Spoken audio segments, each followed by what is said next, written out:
So some of you may have had the opportunity to see this amazing Broadway phenomenon, Hamilton, that is a huge box office success. But it's also a way in which in our contemporary society, the American dream is being reinvented at a time of great kind of cynicism and hopelessness. The New Yorker said this about the show: "It is an achievement of historical and cultural reimagining." And even President Obama was heard to say, commenting on the brilliance of the show, is the only thing that he and Dick Cheney ever agreed on was how good Hamilton was. And the writer Lin-Manuel Miranda said that the portrayal of Hamilton and Jefferson and Washington and other Caucasian historical figures should not require any substantial suspension of disbelief by audience members. He says, "Our cast looks like America looks now, and that's certainly intentional." He said, "It's a way of pulling you into the story and allowing you to leave whatever cultural baggage you have come into the theater with, to leave that at the door." He noted, "We're telling the story of old dead white men, but we're using actors of color, and that makes the story more immediate and more accessible to contemporary audiences." You think about it, you know, this is an amazing story of an orphan, a young orphan of mixed blood, who is born at a time of major political upheaval in not only the United States, but in the world, in the region. And the American and French revolutions are going on. And this young figure emerges to one of the highest offices in the land. And Hamilton's long-term contribution to this country had largely been forgotten or known to a few until now. And this story is told and retold in a contemporary way.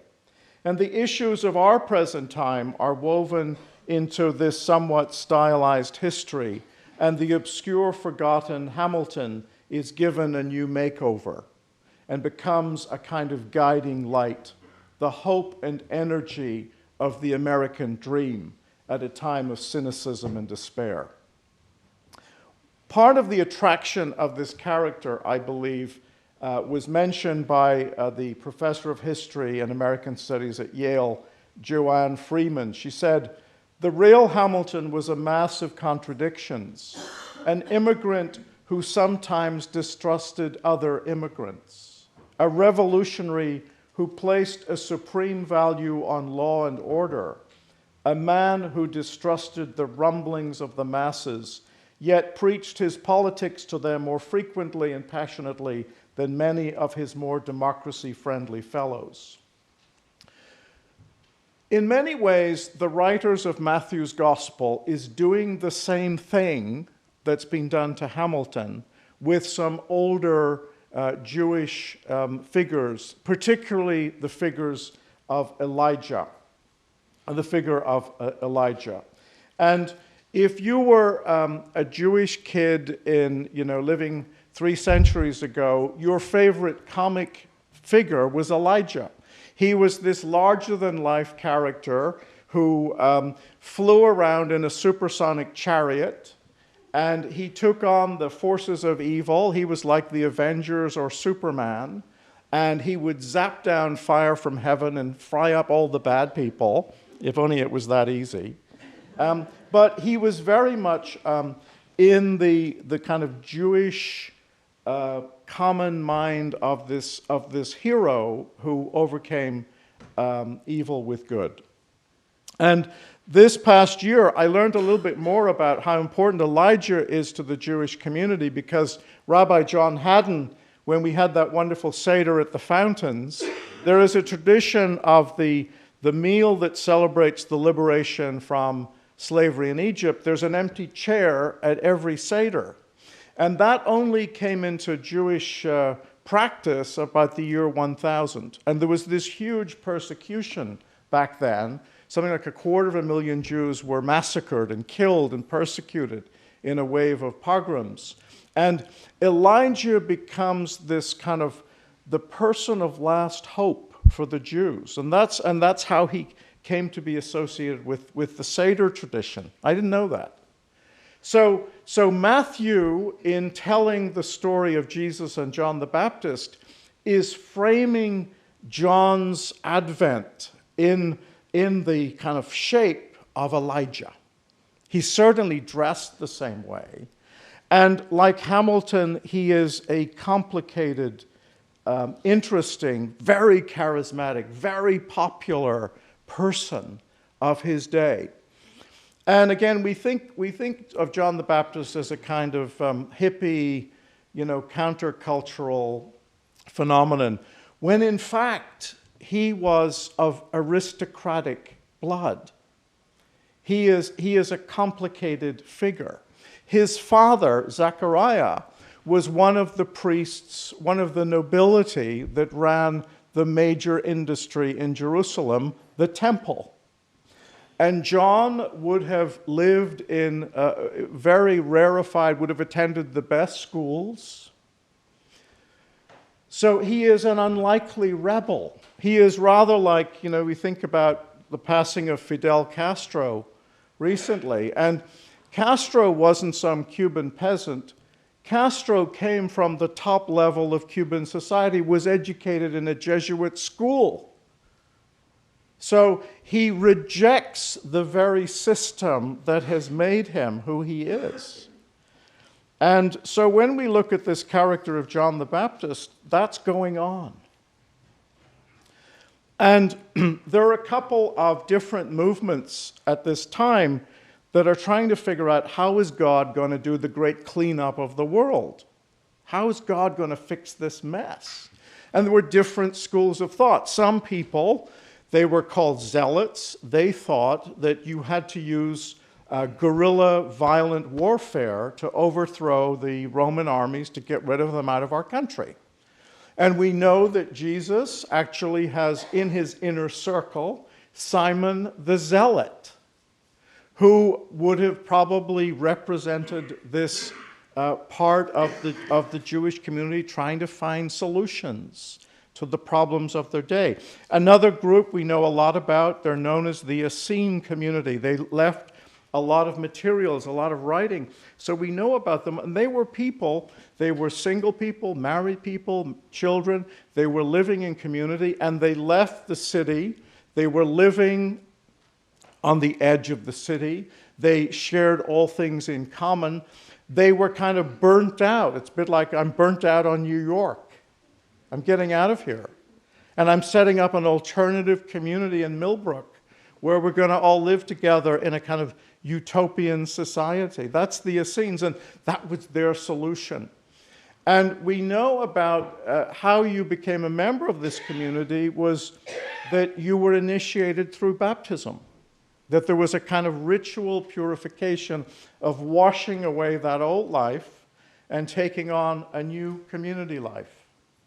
And there were ritual meals together. So we know that John and Jesus would have been familiar with the Essene community. And they also believed that at some point God was going to intervene, that there would be this major apocalyptic upheaval.